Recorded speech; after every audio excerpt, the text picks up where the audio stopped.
All right, looks like we're there. Good morning, and thank you for joining us today. Welcome to Regulation Navigation brought to you by ITS.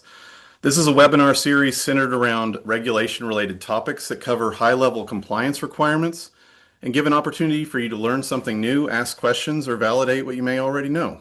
I'm Chris Taylor. I'm the VP of ITS of Learning and Product, and today we're delighted to have Alex Kirschling, who is the National Chair of the National Association of Pipeline Safety Representatives, or NAPSR, and he's the Director of the Bureau of Natural Gas Analysis and Safety for the Public Service Commission of Wisconsin.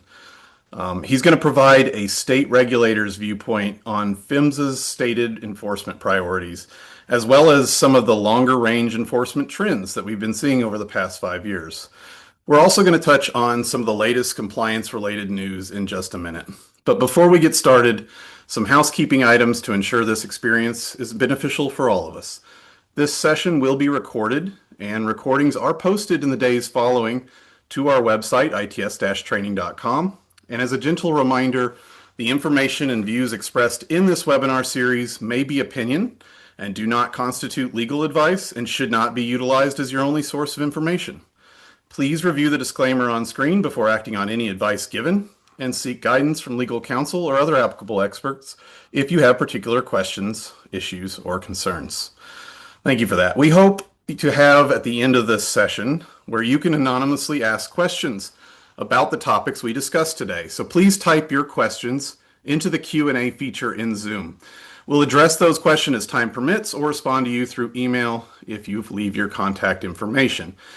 Also, we offer 0.1 CEUs or continuing education units. You may be able to apply to your professional development hours.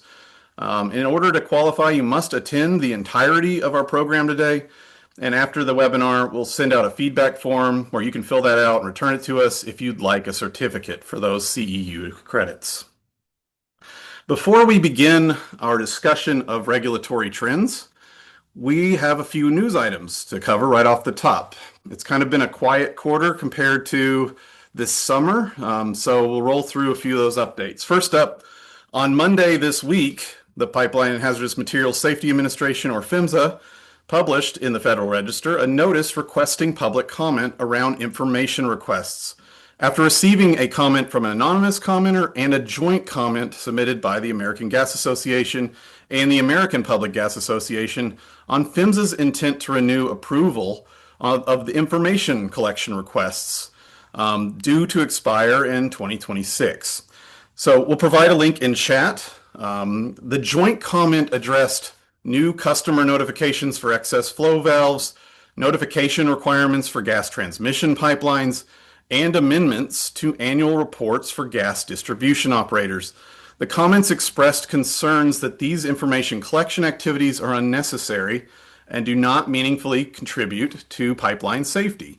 The comments also proposed regulatory changes to eliminate the notification requirements, which PHMSA noted would need to be addressed through formal rulemaking processes. The public is now encouraged to submit comments to the Office of Management and Budget on or before December 29th of this year, including suggestions for reducing operational burden. Again, that link is in the chat. Next, 3 direct final rules that were announced this summer for public comment have been withdrawn by PHMSA in a Federal Register notice issued on October 2nd due to receiving adverse comments. Those DFRs were the remote sensing drones for leak detection on gas transmission pipelines, defining incident to not include costs not associated with replacing infrastructure undamaged by the event, and the updated June 15th deadline for DOT annual reports.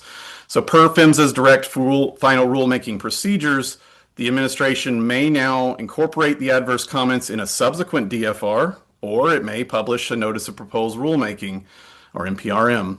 We covered the details of these DFRs and much more in our last episode of Regulation Navigation, which again you can view a recording of on our website at its-training.com.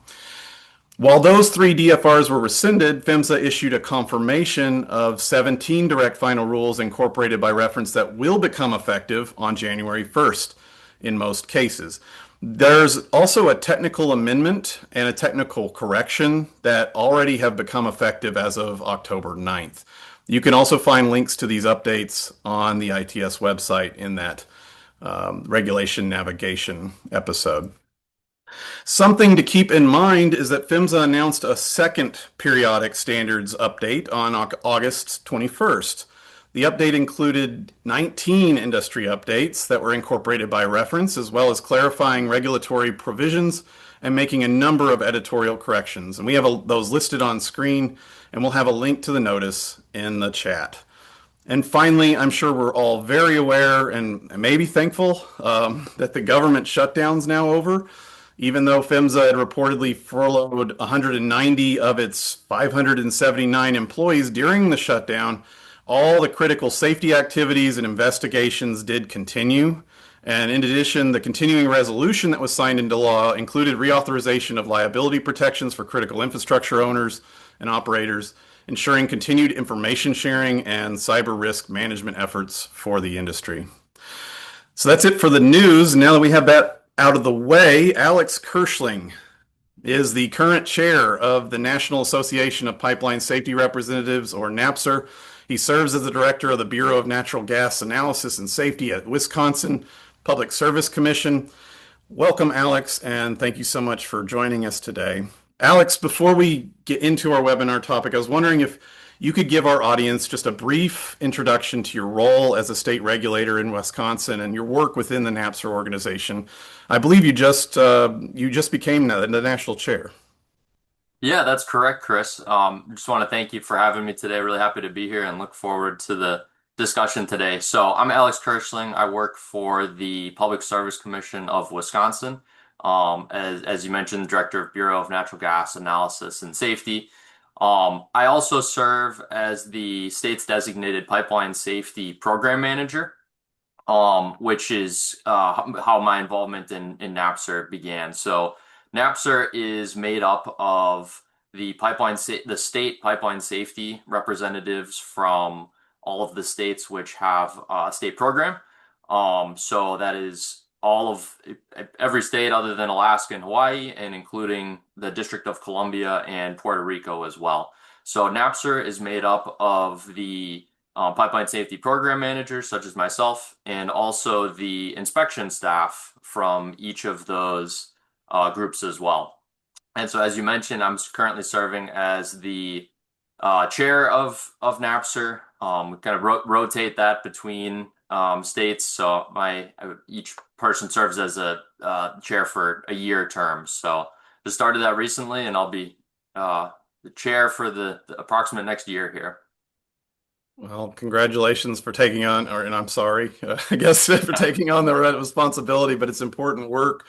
I want to talk about national enforcement trends, but before we dive in, let's ease into this with just some baseline concepts. So first off, federal versus state enforcement for pipeline compliance. It's my understanding that typically PHMSA, as the federal regulator, oversees the national pipeline safety programs and regulations, and oftentimes focusing on interstate transmission pipelines, and those are the ones that are run across state lines, as well as some hazardous liquid systems, etc. While the state pipeline safety offices enforce federal code requirements and possibly their own state-specific code that goes above and beyond the federal, 192, 195 regulations, 191, within their state jurisdictions, which are typically referred to as intrastate. But this is through agreements with PHMSA. State agencies are basically certified by PHMSA, right?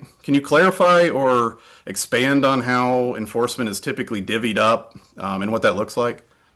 Yeah, absolutely. So going all the way back to the Natural Gas Act in 1968, there's been a provision in PHMSA's statutes which allows them to delegate the enforcement and inspection authority for intrastate facilities to the states. And so, as I mentioned, most states participate in that program. I know Wisconsin has since its inception. So, as a part of that, we assume that inspection and enforcement responsibility for intrastate facilities only. So, The easiest way to tell the distinction is interstate pipelines are, at least for gas, are those which have a FERC certification. For liquids pipelines, it's a little more complicated than that. But that's in general how where the distinction is. Um, so as a part of that, the intrastate facilities with the states, that's going to also there's some differences where some states may be interstate agents, meaning that they will do the inspections on interstate facilities, and then that enforcement for those gets handed over to PHMSA for them to handle from there. So you kind of have that interstate, intrastate distinction. There are some exceptions where states will do that. I guess one other one I forgot to mention is some states don't have authority to enforce against certain intrastate facilities. And in those cases, that reverts back to PHMSA. So some states, for example, can't take enforcement actions against municipal operators. In Wisconsin, we don't have authority to enforce against propane operators, so those in those cases reverts back to PHMSA. One thing I would also mention as we're talking about enforcement here is that at the state level, the enforcement is going to vary slightly from the enforcement options that PHMSA has at their disposal. So as a part of our certification with PHMSA, we have to certify that our enforcement abilities are substantially the same as PHMSA, so not exactly the same. And as a state agency, we have to follow our own state statutes and requirements as well, which may differ slightly from those of PHMSA. That's interesting. So along the same lines of getting everyone on the same page, let's kind of begin with the common enforcement actions. Like you mentioned, can be different, can vary from state to state, but what situations or scenarios that they typically entail? So first we have the warning letter, which appears to be the lightest type of enforcement action. There aren't penalties associated with them necessarily. They encourage voluntary correction and don't require an operator to respond. Is that correct? And when do you typically see warning letters go out? Yeah, so warning letter, that's going to be for your lower risk type of violations. In Wisconsin, we call them watch list items that we send out to our operators, but typically these are going to be items which may are of least significance, but may still be in non-compliance. So in these cases, it usually is something that PHMSA or states would follow up with during future inspections or interactions. So it doesn't mean that it's something that can be ignored or that it's not still a potential issue. But in general, there's going to be less required with that. I believe for PHMSA's warning letters, they don't require a response to warning letters, although operators can respond to those. Again, one difference in Wisconsin is we do require responses to everything, although we don't. We track them a little differently afterwards, as I mentioned. Follow up in a future inspection or follow up discussion. So summary, hint, hint, it's not going to go away. It's going to be some of the top items in your next inspection. And make sure that you know your state requirements are. You may be required to respond in your state. That's awesome. Next up, we have notice of amendment or NOAs. Alex, are these typically employed where there may not be evidence of noncompliance in the field, but regulators have essentially determined their inadequacies in an operator's plan or procedures? Can you tell us more about how NOAs are issued or the cases that they may be issued on?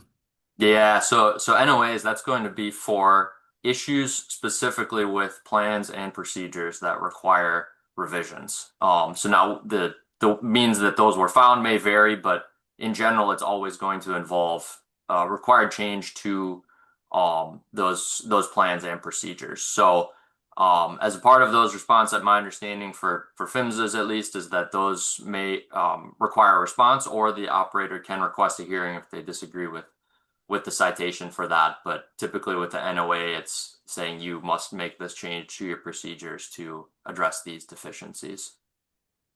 And then it leads us to a more serious type of enforcement action, the notice of probable violation, NOPVs.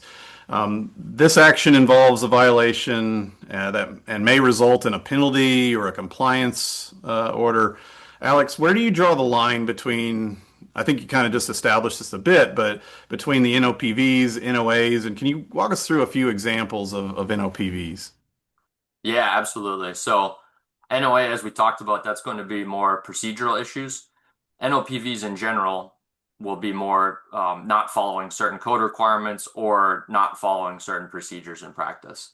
And so, as you mentioned, more serious type, not having something in writing versus not doing something in practice, it's a little more serious when it's not actually being done out in the field or as it's supposed to. So, few examples on the screen here of NOPVs, but those are going to be more serious things not getting done in the field, specifically for OQ, perhaps, not requalifying individuals or individuals not qualified to perform tasks, performing tasks in the field. So, just a few examples of some NOPVs, but it really applies across the board.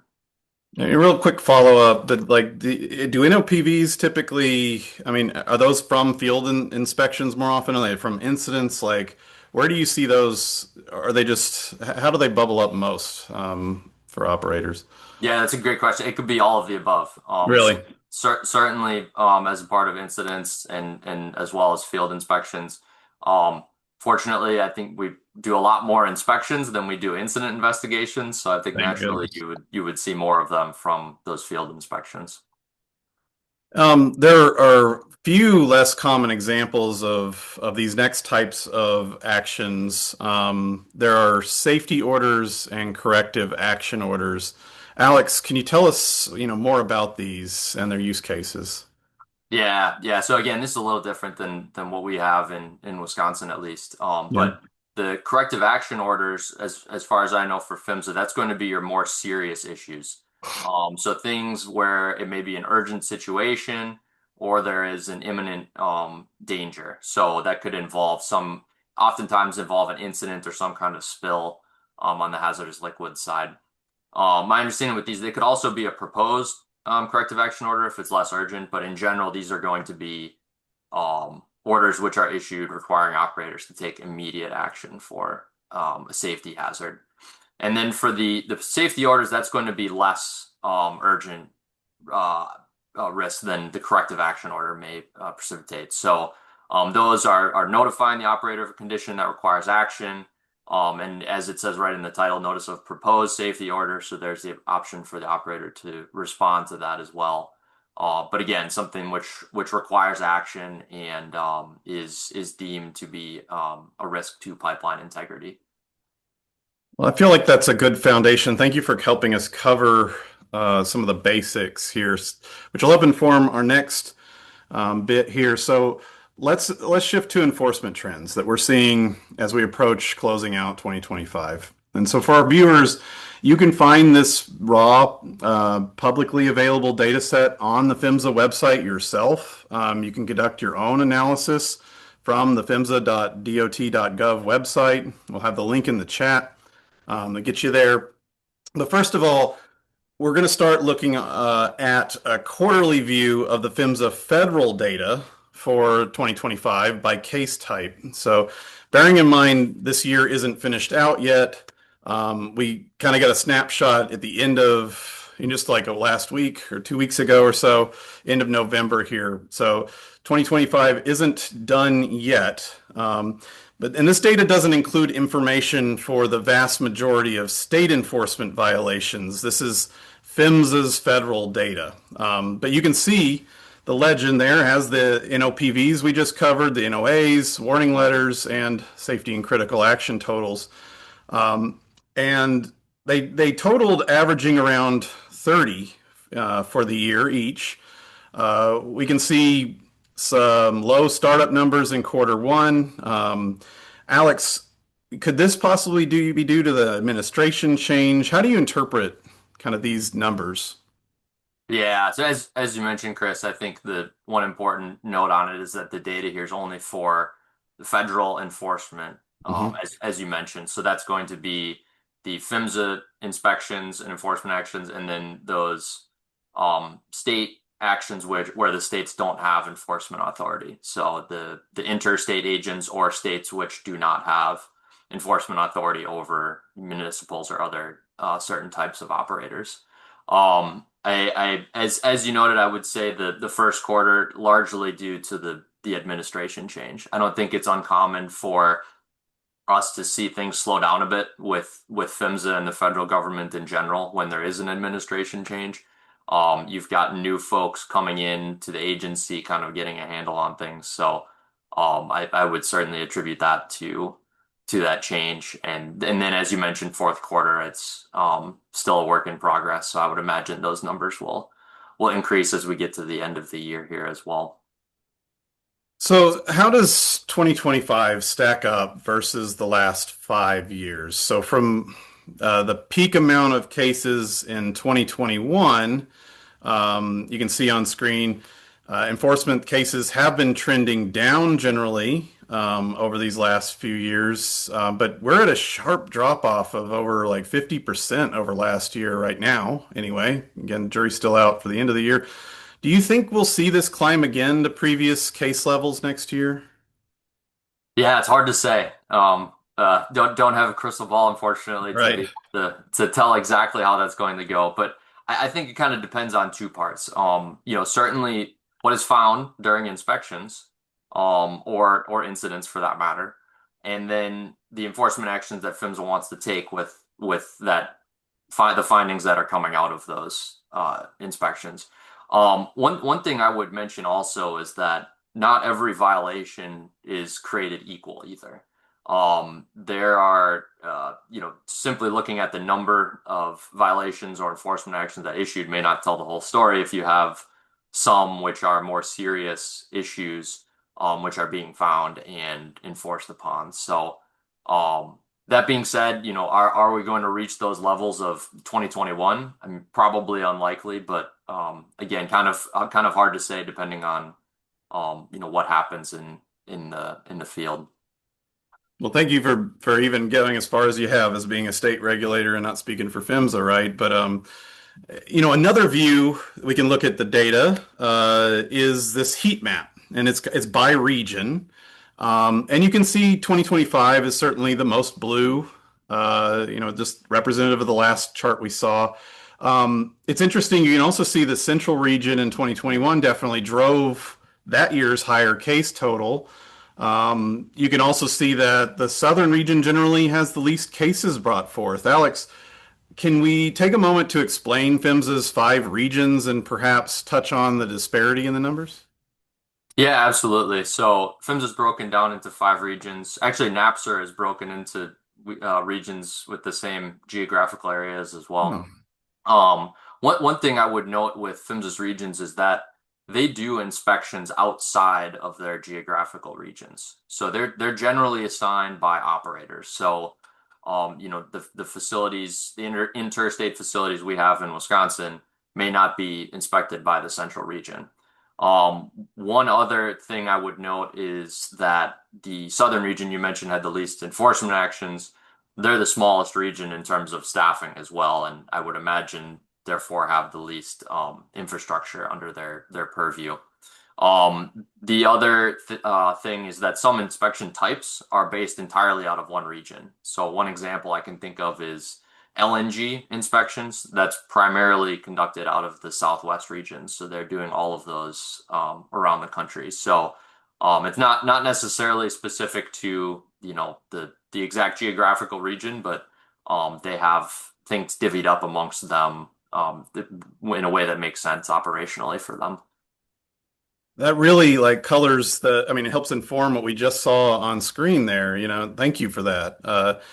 So let's get back to the numbers. We broke the cases down over the years by the PHMSA violation categories that PHMSA categorizes the violations with. And you can clearly see that operation and maintenance violations are the most prevalent, followed by O&M procedure manual, corrosion control, and integrity management categories. Those top the yearly lists. Alex, from your state regulator's perspective, Is there anything we should consider when looking at this breakdown? Is this representative? And again, folks, this is federal, federal enforcement. Some states in there, as Alex explained earlier, but is this representative of what you see at the state level? Yeah, I would think it makes sense based on our experience as well that we see similar type breakdown. And from conversations among states, I think the most common violations we see are failure to follow procedures. So that would likely be reflected in that red one on the bottom of the largest source of those non-compliances. And then you start to go up from there, the next type of things. I would consider those to be, your higher risk type items. You get into corrosion, integrity management, control room. Some of those things that we'll talk about in a minute is those higher risk type of inspections. So from my perspective, it makes sense, and I think it's in line with what we see from the states as well. Thank you for that. Alex, this summer, PHMSA announced its purportedly first ever set of inspection and enforcement priorities, with the objective to sharpen its focus on areas with the greatest impact to public or to pipeline safety. We're going to drop the link to this memo in chat. You may already have it, but for those that don't, this was a memorandum issued by Linda Doherty, PHMSA's acting associate administrator, at least at the time. I'm not really sure currently. PHMSA outlined 5 priorities: incidents and accidents, high and moderate consequence areas, control room management and leak detection, damage prevention, and transactions and due diligence. And the memo encourages the state program, so Alex, in other words, a NAPSR, to adopt similar inspection and enforcement priorities for intrastate pipelines. And it sets the expectations for states to follow these for regulating interstate. Again, those systems that cross state line boundaries, or as Alex put it, are FERC certified. So Alex, I'd like to walk through each of these areas with you. But tell me, when you first read these, what was your own reaction? And what's the sentiment of your colleagues at NAPSR? If, let's say, NAPSR were to state priorities, would it fully align with PHMSA's list? Yeah, so as you mentioned, this the first time the PHMSA has issued enforcement priorities, so I think there wasn't necessarily something that we were expecting, but when you take a closer look at it, I think it makes sense, and it is things that states also prioritize for its inspections as higher risk items. We saw on the previous slide kind of the breakdown of federal enforcement actions, and I think that really tracks with how states are as well. So as far as NAPSR priorities and what those would be, I think they would be similar to these things. Certainly, you have incidents and accidents. So that's the main thing we're trying to prevent here with pipeline safety. I would say that NAPSR has, while we oversee transmission, hazardous liquids, gathering lines as well, we have a focus more so on distribution, just the nature of the assets that we oversee. So on the distribution side, it presents some other issues than primarily what PHMSA oversees, the transmission and hazardous liquid system. So I would say even more so with damage prevention. Is happy to see that one on here. I know that's a huge area of focus for on the state side, specifically with distribution as well. States oversee all or most of the gathering lines as well, so those present unique problems which are covered in some of these as well. I think as states we see more construction as well on the distribution side. So we get out a lot to those. We're required to spend a certain amount of our time on construction inspections too. And then lastly, on the distribution side, there's distribution integrity management programs, so DIMP. And that's an area of focus as well, to making sure that the operators are prioritizing the assets that they oversee, which are the riskiest and therefore may make sense to replace or phase out over time as well. So that's another area that I would say would be a priority for NAPSR on the DIMP side.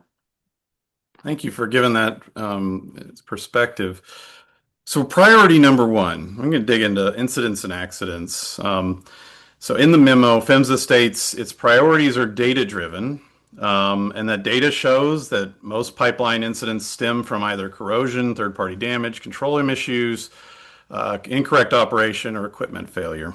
And to reduce those risks, PHMSA is prioritizing inspections and enforcement of regulations that are aimed at preventing incidents and ensuring operators properly report, investigate, and mitigate failures, especially in populated areas, as well as mentioning a focus on compliance of some of the newest regulations on the books, such as use of rupture mitigation valves, verification of pipeline materials, that reconfirmation of maximum allowable operating pressure or MAOP, and underground natural gas storage facilities.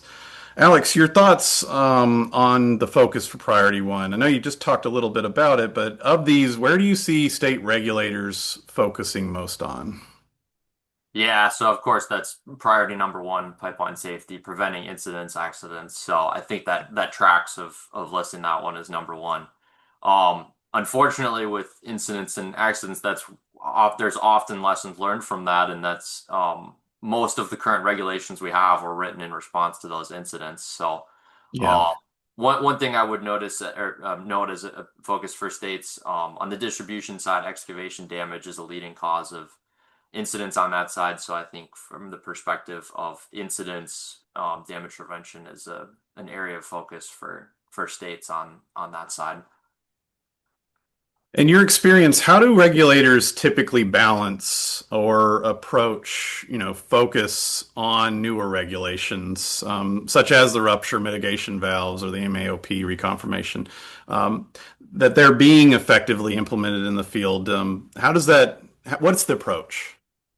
Yeah, that's a good question. So usually, at least in Wisconsin, we're going to look at the plans first, make sure that the procedures are in place.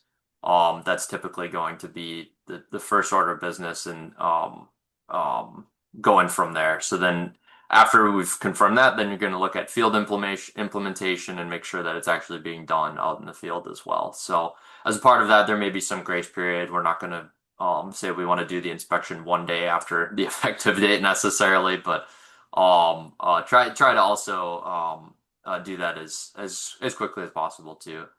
Another thing I think that we do is we try to proactively communicate when these changes are being made. Certainly it's the responsibility of the operators to be in the loop and understand when those are going into effect, but it doesn't hurt sometimes getting a friendly reminder from your regulator as well. So that's one thing we try and do, at least in Wisconsin. That sounds very reasonable, and again, it speaks to a good operator regulator relationship, and then the need for constant communication. PHMSA's second stated priority focuses on risk-based integrity management, specifically ensuring operators are identifying, assessing, and mitigating risks in both high consequence areas, or HCAs, and moderate consequence areas, or MCAs. So just to baseline a little bit, HCAs include populated areas, usually sensitive areas, unusually sensitive areas, and commercially navigable waterways. And MCAs represent densely populated zones and principal roadways. There are also callouts for types A and C gathering pipelines. As development expands around pipelines' rights of way, inspectors are going to be looking closer at whether operators' integrity management programs and their gathering line programs are truly accounting for evolving population density, construction and development, and changing consequences. So, in other words, the pipeline's been in the ground for years, and neighborhoods are built all around it, and that can change how it's classified, and then how it should be. Operators should, monitor and risk rank and do all those things that comes with the integrity management programs. Alex, what's your read on this being priority number two? And can you describe how integrity management regulation is typically approached? Yeah, and that's a great question too. And as far as how the integrity management regulation is approached, there's a natural emphasis on especially HCA's and the IM regulations, and now the more recent moderate consequence areas as well. So it makes sense for this to be priority two. And those areas, with PHMSA's emphasis kind of focusing on the riskier type items, these would be the riskiest type areas on those highest pressure pipelines in the country too. So, I think it makes sense. It's certainly something that we are looking at for the transmission lines that we oversee as well. So it aligns. But how about the focus on gathering line oversight? What role do state agencies play? You mentioned they do, and I mean, gathering is kind of newer in enforcement to some degree, at least some types, right? Tell us a little bit more about that. Yeah, so on the gathering side, I would say one note is that states were recently told that essentially all gathering lines fall under state jurisdiction, because as we talked about earlier about the FERC certification, and of course there may be the ones that don't fall under that, or some anomalies there, but as majority of those gas gathering lines are going to fall under states which have that authority from an enforcement perspective. So it kind of falls on the states to the extent that they implement the priorities noted. In reality, I think the states are going to prioritize those larger gathering systems with the higher pressures more, which is natural as we talked about the type A and C. Type A is going to be your highest pressure pipelines in the highest populated areas, and then type C is also going to be your higher pressure pipelines, but in not quite as the high density areas necessarily. I guess some of the basics here, just for those of us. I mean, you're talking about more people being and more infrastructure being affected by higher pressure, which could have more leak or, damage, et cetera. So that's really what we're talking about. The higher the pressure, the closer it is to the public is what's really driving the risk. Is that right? Yep, absolutely. So the basics there. Um, PHMSA priority number 3. So this focuses on control room management and leak detection to strengthen pipeline safety by improving human factor practices, SCADA reliability, and leak detection performance.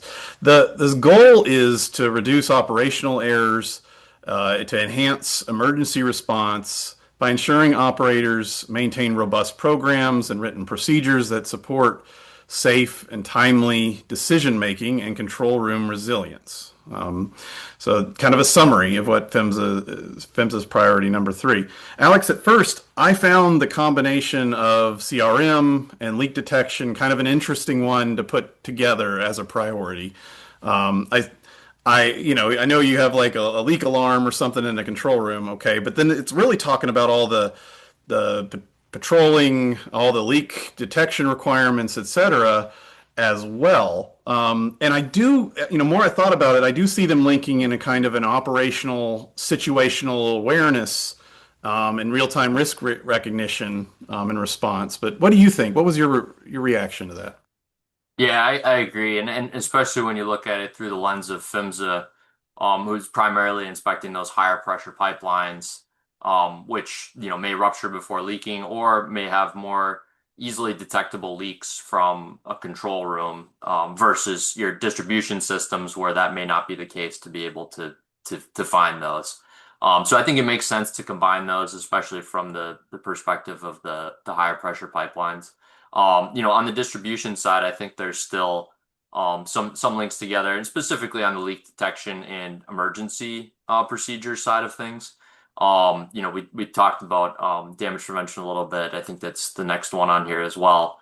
From a distribution perspective, if you're getting notified of a damage or some other leak is found, time is of the essence when it comes to emergency response in certain cases. So making sure that those processes are in place and that are adequately being implemented to be able to reduce those risks and make sure that leaks don't become anything more than just a leak.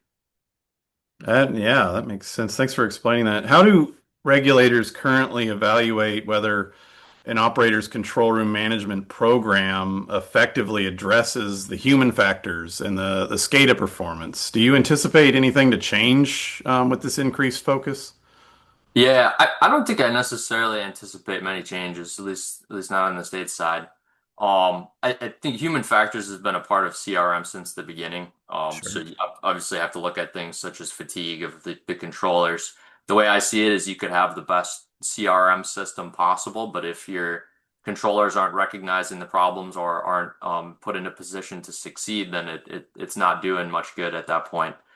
One other thing I would note is, as far as you noting any changes, and not necessarily a change, but the federal and state inspectors will sometimes do joint inspections, and I think control room is an area where that's been pretty successful in the past too, and not just federal state, but the states amongst ourselves too. I know we've done a number of joint control room inspections with our neighboring states where we share operators as well. So I think that's another area that helps minimize that overlap for operators and helps as we look at these things to have some consistency as we're looking at those human factors and SCADA performance. When reviewing written procedures, in your experience, what specific elements related to emergency response and the post-incident control room restoration are most commonly found to be deficient? Yeah, and I guess I don't necessarily have one specific thing I can point to with this, but one Okay. thing I would note, of course, it is required that you're reviewing the actions post incident, the actions in control room at least. One thing I've always found that we've asked about is incorporating lessons learned outside of those incidents. So there's a requirement to incorporate lessons learned. Are the operators proactively taking opportunities, from around the country or if perhaps from other things which may have happened on their system that weren't necessarily an incident? So I think that gives some opportunities for constant improvement, which, I think is important as we look to improve pipeline safety going forward. Just a real quick follow-up on that. I'm curious, like, we constantly say on this show, if you don't document it, it didn't happen. From the eyes of a regulator. So, when an operator needs to demonstrate that they did the post-incident control room restoration, how's that typically done? Is it minutes from a meeting? Is it a record in some kind of system? Like, what do you usually see there? How do you verify? Yeah, I think that could be all of the above of what you just said. It could be as simple as, having a meeting with all your controllers and going over it and noting, Hmm. we went through this incident that occurred and that type of thing. I think that's great and it demonstrates to me that actions are being taken. It could be something more formalized too, especially if it was something on the operator system for them to, have more documented how they went through that process, what specifically they looked at. So I think it's going to depend on the situation, but point being, it doesn't need to be something as complicated as, writing up this whole long report. It could be something as simple as reviewing, incidents that have happened or other events to try and get better. I guess the key is though y'all document it. Right. Otherwise, it's priority number four. We'll move to damage prevention. And the memo PHMSA points out that third-party damage continues to be one of the leading causes of pipeline incidents and accidents, especially in the populated areas. Because of that, they want inspectors to take a close look at how effective an operator's damage prevention program truly is. And that'll include whether operators are integrating information from multiple sources like patrols, surveys, leaks, leak or failure investigation reports, incident and accident data, feedback coming from one-call notifications and damage prevention programs. And according to PHMSA, state reporting data, damages per 1,000 tickets have been trending downward over 11% since 2020. This data set does not include 2025. Alex, in your experience, what's the state of damage prevention programs throughout the nation? And we constantly hear about damage from fiber installs, for instance. What are the drivers today, and how do you see additional enforcement priority playing out? Yeah, but as you mentioned, while things have been improving, it's still a huge problem. I I bet. know conversations among the states, we talk about damage prevention all the time, and it's a concern pretty much across the country. With the infrastructure bill that was passed recently and additional money going into that, it also means more construction going on too. It means more tickets getting filed. It means more excavation around those facilities, which can lead to more issues and more potential damages. One thing I would also note is that each state has its own excavation one call law, which can cause confusion, especially amongst folks who are working between multiple states. Not just the excavators, but also on the operators as well. Um, Certainly another note, that it is a shared responsibility too, not just the excavators digging around the pipelines, but also on the operators to make sure that they are locating their facilities in accordance with their laws. And for those that are contracting out that locating, that they know that it's still ultimately their responsibility to make sure that their facilities are getting located as well.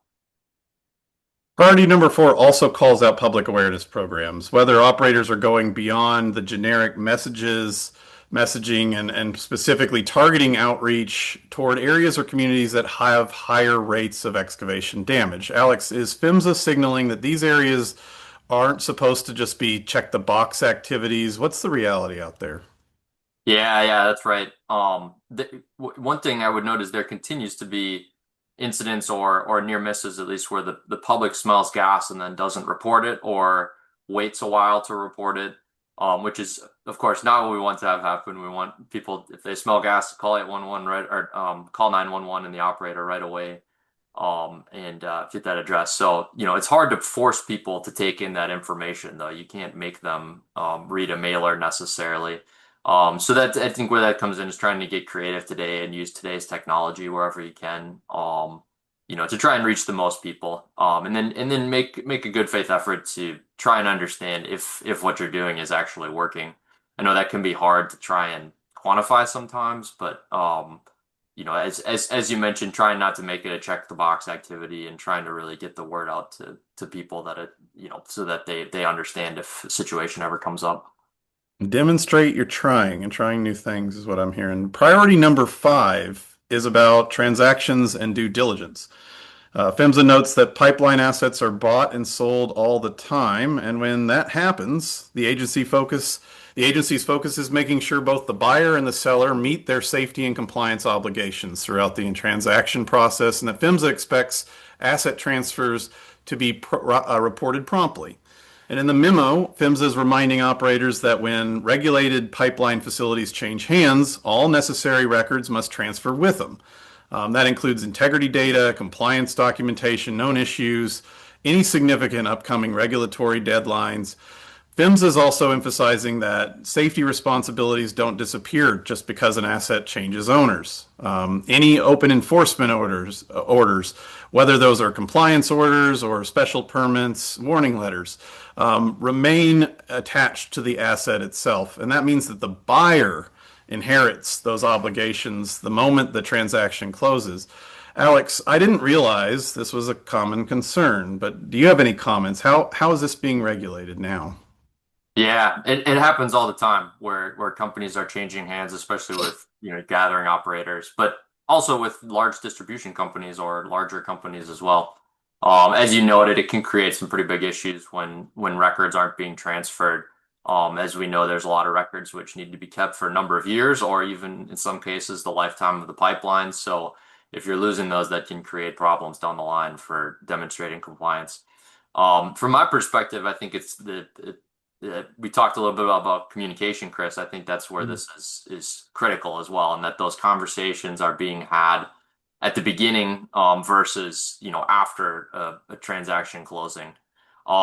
It just as one example in Wisconsin, since we work for the Public Service Commission, if it were to be a distribution company acquiring another company, merging, our agency would have to approve that transaction. So we would get involved at the beginning there to try and have those discussions on record prior to that merger or sale being considered by our agency. So, again, just making sure that there's a plan in place and that all the parties understand what needs to happen for that transfer of information to occur. The regulator's not going to accept you lost your homework, y'all. Another area PHMSA wants inspectors to look at is how operators handle the differences in the written procedures during a transaction. So when the buyer and the seller have different O&M procedures, which they probably naturally will, inspectors will be evaluating how the buyer manages the transition, specifically their management of change process, and the timeline for fully integrating the new assets into the compliance program. Alex, how would state regulators inspect these kinds of due diligence during or after asset transfers? Do you anticipate any change at the state level? Yeah, I guess I would just know that it's not as simple as just buying a pipeline and starting up on day one. That's certainly going to involve a lot of work for managing that change for incorporating those, and really need to have a plan for that. I think it would also depend on the level of integration. If it's one entity acquiring a pipeline and they want to keep their procedures and plans the same, that's going to be a lot less work than a larger company acquiring another large company and trying to merge everything together. So we've had that happen in the state where distribution companies have gotten acquired by another one.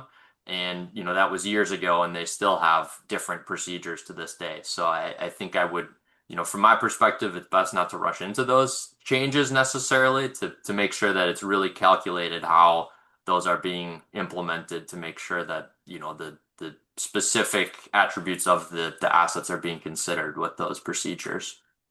Yeah, that makes sense, and tracks with my experience. Multiple OQ programs within one operator because of those past transactions. That wraps us up for the PHMSA's inspection and enforcement priorities. But while we have you, Alex, from your vantage as the chair of NAPSR, a question specific to operator qualification. So some states have been going above and beyond federal code. I think a prime example that most in the industry look at, of course, is New York, where they introduced an OQ rule that had new requirements, such as specific training requirements, 48-hour cool down between spacing training and testing, the concept of critical test questions when assessing abnormal operating conditions material, and requirements for program effectiveness. What are you hearing from other states? Do you think there's movement and appetite out there for other states to follow suit? And is there any specific area to watch? Yeah, no, it's another conversation that we have as states too, and I think there's certainly interest from others which may already have something in process or are thinking of doing something in the future. So going back to the certification we have with PHMSA, as a part of that, we have as states have the right to have more stringent requirements than PHMSA does. So that this is an example of that being done. Certainly your different areas are going to pose different threats. Different parts of the country may have individual attributes of the system, which may require more regulations than another part of the country. So in the case of the OQ regulation, it's something that's been around for 20 plus years now with minimal changes to it. So I think it's an example of, maybe a situation where if PHMSA is not updating things, that some states may take it into their own hands to do that, or if a state has their own incident or serious violations they're finding where they think it's warranted to put something more stringent in place to ensure the safety of their system. Thank you for that. And lastly, Alex, can you just touch on the importance of an operator's preparedness for inspections?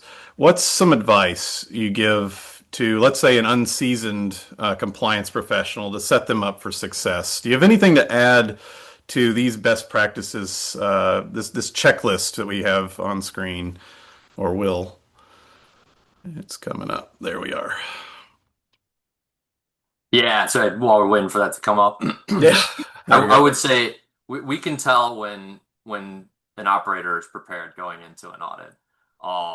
It goes way more smoothly for everyone involved when they are prepared. So I would say if you're not receiving it, the to ask for a copy of the inspection form in advance, we always try and send that out to make sure that the operator's prepared to. The way I look at it is we don't want the questions aren't a surprise.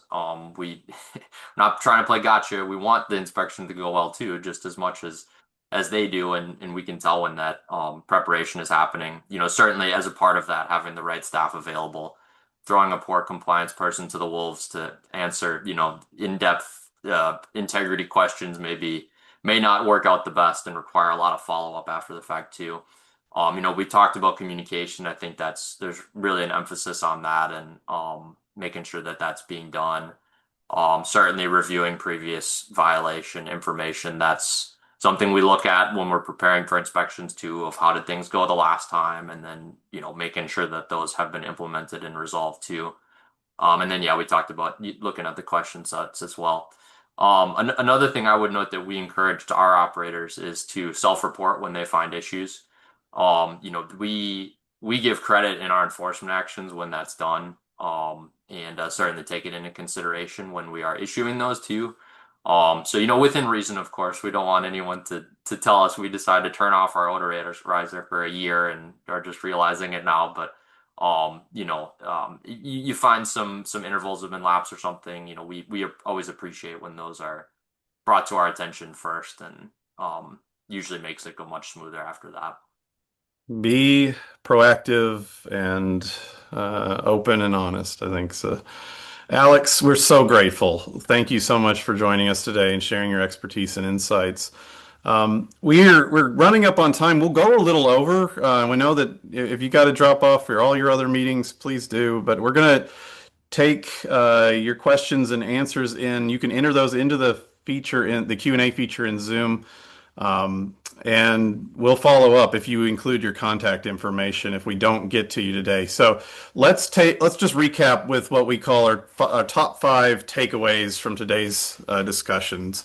Number one, review your program against PHMSA's top five priorities. Preparing for inspections is critical.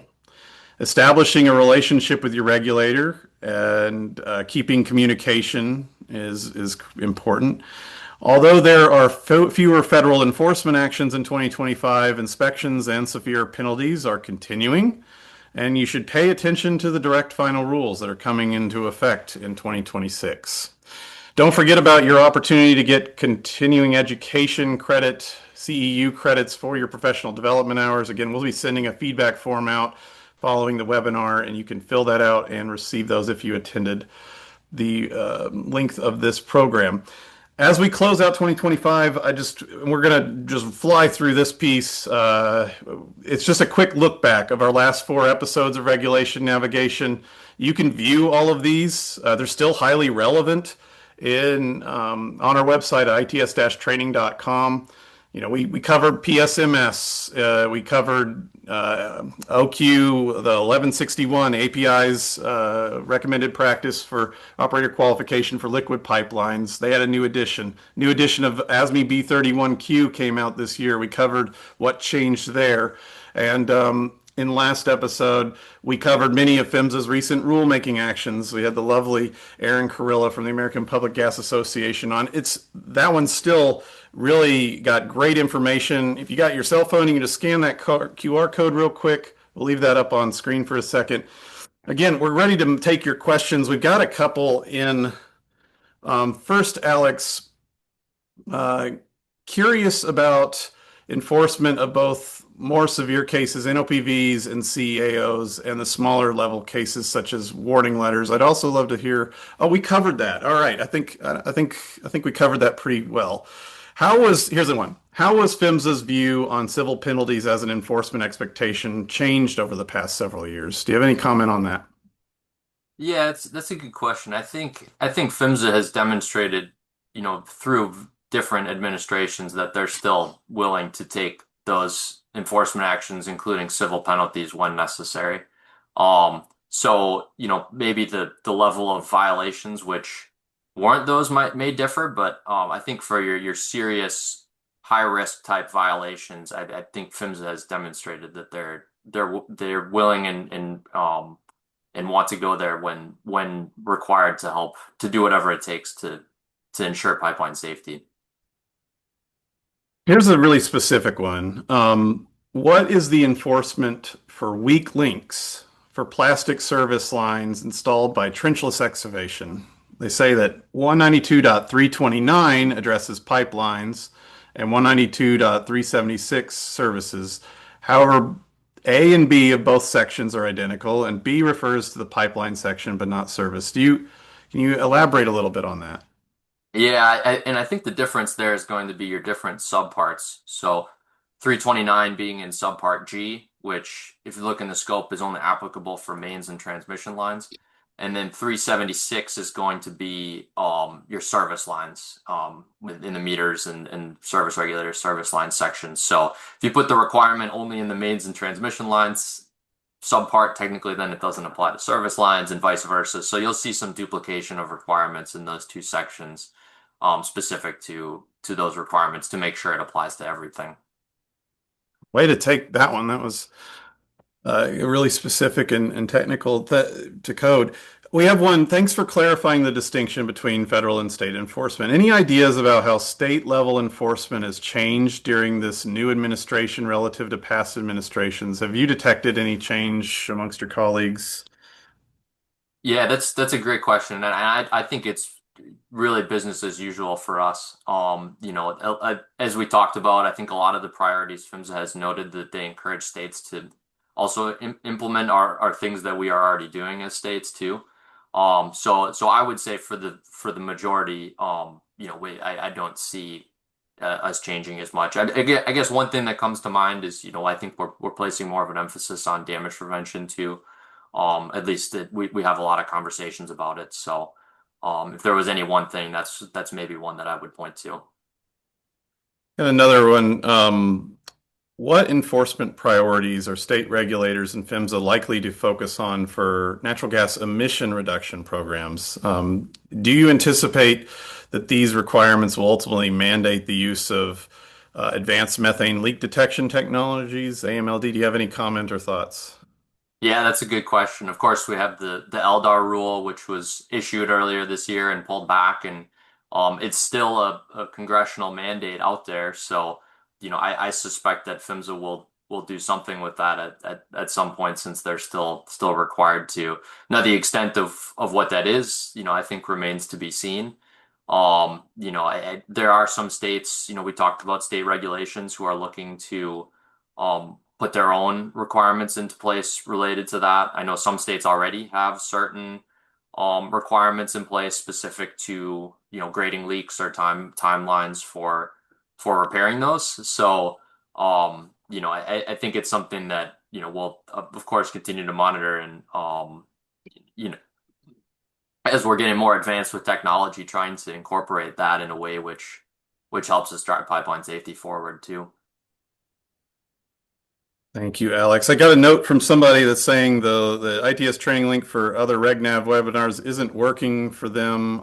It may be the QR code we had up. I don't know. But if you go to our website, you can find it in the menu under resources, regulation navigation. So the site's up. And we also have a YouTube page that has the recordings as well. It ties into someone else's question of can we make this PowerPoint available to everyone? We don't do that, but we do make these recordings available, and so love you to check that out. And thanks for asking. Thanks for your interest. And last but not least, Alex, someone has asked, what is, and you may not know this, what is the status of the NPGA? I guess that's the National Propane Gas Association's efforts to change propane systems to 100 users or less, not requiring OQ compliance. I Mm. never heard of that myself, but you? Yeah, I'm not aware of that either, unfortunately. Okay. Thank you for taking that one. Well, one last one from me, and then we'll close out. I'm running just a little over. Again, thank you for your time. How can people find out more information about NAPSR? And you guys have a national meeting that's every year. Is that open to the public? Can you tell us just a little bit more about how folks can keep the ear to the ground to state representatives? Yeah, so we have a website if you go to napsr.org, which has some information about our organization as well. And then, as you mentioned, we have a national meeting each year. The chair hosts it, so I'll have the meeting in Wisconsin this year. That is open to the public for part of the meeting at least. We have certain parts of it which are NAPSR only or NAPSR and PHMSA only. But yeah, typically it is open to anyone too. So, or certainly can reach out to myself or our administrative assistant Robert Clarios for more information on NAPSR as well. Thank you so much. And I know his contact information is on the website at napsr.org. We're at time. Alex, thank you again profusely for sharing your insights, your expertise, helping us understand federal versus state enforcement and kind of interpreting the numbers and the enforcement priorities we're looking to see at a federal and state level. Um, Folks, join us next time. We're tentatively scheduled for March 4th next year. And again, thank you so much, Alex. Y'all stay safe out there and have a great Merry Christmas and Happy New Year. Thanks, y'all.